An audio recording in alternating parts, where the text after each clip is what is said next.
আমরা ৭৭ করিমপুর বিধানসভার অন্তর্গত করিমপুর ১ ব্লকের আজকে এসআর সংক্রান্ত একটি ট্রেনিং ছিল। এখানে এসে আমরা যে চূড়ান্ত অসহযোগিতা এবং অমানবিকতার যে নিদর্শন পেলাম, আমরা ট্রেনিং বয়কট করলাম এবং এই বিষয়ে আমাদের কিছু বক্তব্য আছে। প্রথমত ইসিআই নোটিশ অনুযায়ী 4 November to 4 December enumeration form বিলি এবং এনুমারেশন ফর্ম সংগ্রহের জন্য বলা হয়েছিল। এবার প্রত্যেকটা বুথে যদি গড়ে 1000 ভোটার থাকে, এই কাজ এই সময়ের মধ্যে সম্পন্ন করা অসম্ভব, কারণ করিমপুর একটি প্রান্তিক জায়গা, এরকম পশ্চিমবঙ্গে অনেক প্রান্তিক জায়গা আছে। এরপরে হঠাৎ করে এনাদের মনে হলো, যারা আমাদের উপরে ইআরও আছেন, ডিও আছেন, যে অনলাইন যে এন্ট্রি অর্থাৎ ডিজিটাইজেশনের কাজটাও নাকি বিএলওদের মারফত করতে হবে। তো প্রথম কথা হচ্ছে, স্কুল করে প্রপার যেহেতু অন ডিউটি নেই, প্রত্যেক দিন যদি আমরা 18-19 ঘন্টাও দিই, এই কাজ 1 মাসের মধ্যে সম্ভব না, এই ডিজিটাইজেশনের কাজ। দ্বিতীয় কথা, আমাদের কাছে কোনো রকম রিসোর্স নেই, আমাদের কাছে প্রপার কানেক্টিভিটি নেই।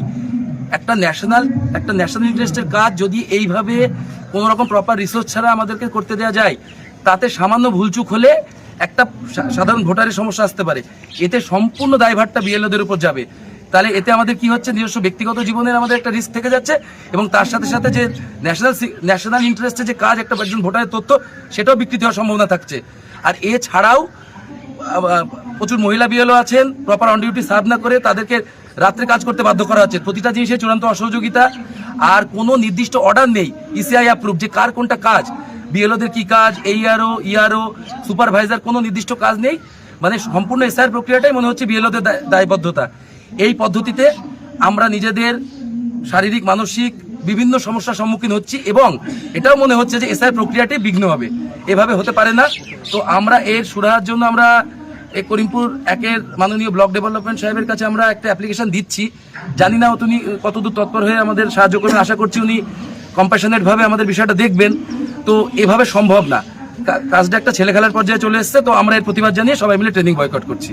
আমাদের যেটা মূল সমস্যা সেটা হচ্ছে, আমরা কাজ করতে অনাগ্রহী নই। আমরা যথারীতি দিনরাত পরিশ্রম করে স্কুল করে কাজ করছি। আমরা প্রতিদিন প্রায় 14-15 ঘন্টা করে কাজ করছি। সকালবেলা থেকে রাত 10টা-11টা পর্যন্ত কাজ করছি। আমরা প্রথম দিন ট্রেনিংয়ে শুনেছিলাম যে আমাদের বাড়ি বাড়ি যেতে হবে, ফর্ম দিতে হবে এবং সেই ফর্ম ভেরিফিকেশন করে জমা নিতে হবে। কিন্তু আজকের 13 তারিখের ট্রেনিংয়ে তারা জানাচ্ছে যে আমাদেরকে ফর্ম দিতে হবে, সেই ফর্ম ভেরিফিকেশন করে নিতে হবে এবং সেই ফর্মগুলো এন্ট্রি করতে হবে এবং সেইগুলো ডিজিটাইজেশন করতে প্রত্যেকটা ব্যক্তি পিছু, আমার ভোটার পিছু 15 মিনিট করে সময় লাগবে। ওই জমা করার সময় বাদ দিও, তাহলে প্রত্যেকের 1200-র উপরে ভোটার। তার মানে আপনারা ভাবুন, 1200 ভোটার কমপ্লিট করতে গেলে আমার 4000 ঘন্টা সময় লাগবে। অর্থাৎ আমি যদি দিনে 24 ঘন্টায় যদি কাজ করি, তাও আমার 1 মাস লাগবে। তাহলে এই কাজটা আমরা কি করে করব? একটু মানবিক দিক দিয়েও তো ভাবতে হবে। আমরা একবার স্কুল করছি, একবার যথারীতি সারাদিন ধরে খাটছি, আবার তারা এই কথাটাও তারা বলছে আমরা কাজ করতে অনিচ্ছুক নই, কিন্তু আমাদের পরিকাঠামোর ব্যবস্থা করে দিতে হবে।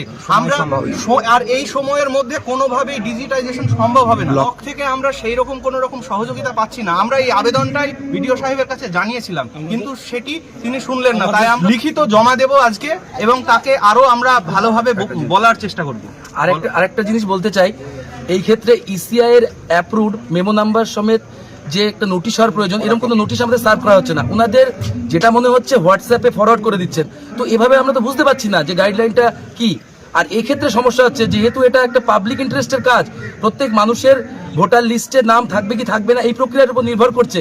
তো আমাদের কাছে রিসোর্স নেই, কারোর মোবাইল ডিফেক্টিভ হতে পারে, কারোর নেটওয়ার্ক সমস্যা থাকতে পারে, কোনো রকম ভুলভ্রান্তি একটা মারাত্মক ঘটনা ঘটিয়ে দিতে পারে। তো যেখানে ইলেকশন কমিশন অফ ইন্ডিয়া এত বড় একটা সংস্থা, তাদের প্রচুর রিসোর্সেস, ফিনান্সিয়াল, তাদের স্টেবিলিটি সমস্ত কিছু আছে, ওনারা রিসোর্স ব্যবহার করুন। আমরা অবশ্যই কম্প্যাশনেট ভাবে কাজে থাকতে চাই, কিন্তু সেটা প্রপার একটা এনভায়রনমেন্টে এবং অবশ্যই প্রয়োজন। ফোনে এই কাজ করা সম্ভব নয়। এই সময়ের মধ্যে শুধুমাত্র আমরা যে আমাদের হ্যান্ডসেট গুলোতে করব, এটা খুবই কঠিন করা। আমরা করতে ইচ্ছুক, কিন্তু তার পরিকাঠামো এবং ব্যবস্থা তো আমাদের সহযোগিতা তো ব্লক অফিস বা ইসিআই করবে। এই কাজটা সঠিকভাবে করতে হলে মোটামুটি 6 মাস সময় লাগবে। স্কুল করার পরে যদি আমাদের এই কাজ করতে হয়, মোটামুটি ন্যূনতম 6 মাস সময় লাগবে। এটা সময় না। আমি তো অন্ধ মানুষ, আমি মোবাইলে কাজ করবো কি করে? এটাই তো সবচেয়ে বড় সমস্যা। আমাকে চাপিয়ে দেওয়া হয়েছে, আমাকে যে এই যে কাজটা চাপিয়ে দেওয়া হয়েছে, আমাকে বলেছিল ফর্ম নেওয়া দেওয়া, তাহলে আমি করতে পারতাম। আমাকে যে এই যে মোবাইলের কাজ কি করে করবো আমি? হ্যাঁ, আমি মোবাইলের কাজ আমি জানি না। আমি বারবার বলছি মোবাইল কাজ জানি না, বলছে না না পারবেন, আপনাদের ফর্ম নেওয়া দেওয়া কোনো কাজ। এখন বলছে আমার এই কাজ করতে হবে, আমার দ্বারা সম্ভব নয়।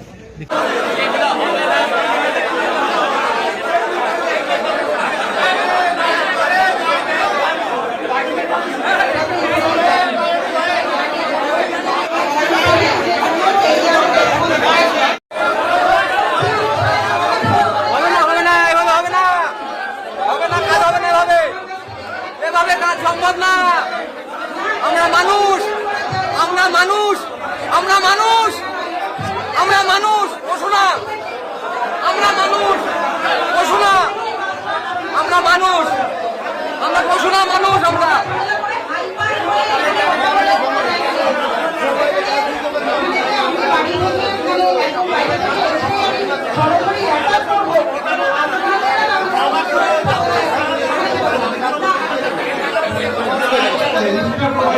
আমাদের বলার জায়গা তো এখানে, আমরা করছি এখানে, আমরা ট্রেনিং করছি এখানে, আমরা আর কোথায় বলবো, আবার কোথায় বলবো, কে আছে?